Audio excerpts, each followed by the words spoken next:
850, Big 550 KTRS. New study out by a professor of psychiatry at Washington University, Dr. Richard Gruza. Doctor, thanks for joining us here on the Big 550 KTRS. Yes, hi, good morning. All right, so your study looked at 200+ thousand teenagers, adolescents from all 50 states. And what is the summary of this new study?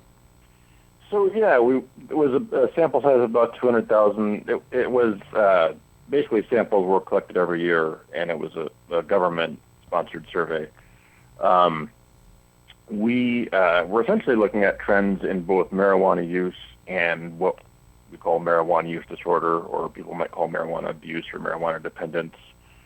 And we saw, overall the rates of marijuana use have been kind of steady. They bounced back and forth, but on net over the 11 years that we covered, they went down about 10%. So the percentage of adolescents reporting using in the past year was down 10%. But perhaps slightly more impressively was we saw about a 25% drop in the rate of marijuana use disorder. So, which means fewer and fewer teens are having problems with marijuana itself. Okay, so there's two things here: having problems with marijuana, or just smoking marijuana. Because somebody can, I guess, technically smoke marijuana and not have a problem. Exactly, and we looked at both things, and we saw a 10% decline in just overall smoking. Anybody who smoked in the past year.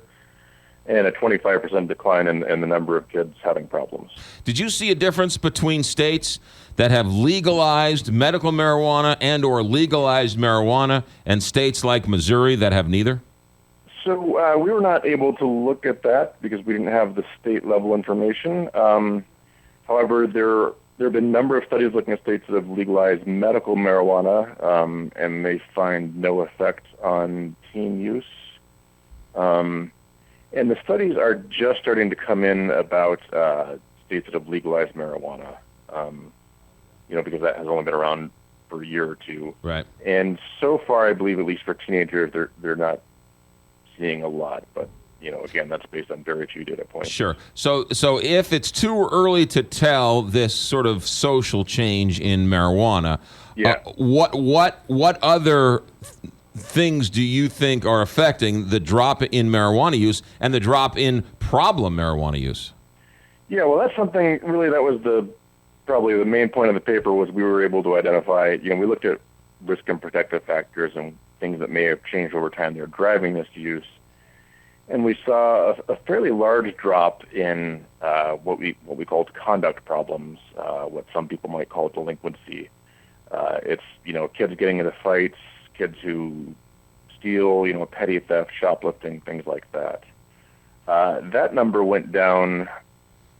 We didn't actually measure the exact number, but that number went down significantly. And it was sort of the combination of the two behaviors. It was the kids who had marijuana problems and other conduct problems. That number went down. The kids who had marijuana problems alone, which is the minority actually, stayed fairly flat. Sounds like you're saying, in a sense, that marijuanas didn't cause the problem, but marijuanas were just one of the problems. Right. So it's really, we're most of the time, marijuana use disorders are part of a spectrum of mental health and behavioral problems. And so what we're really seeing is perhaps a decline in the number of kids that are on that spectrum.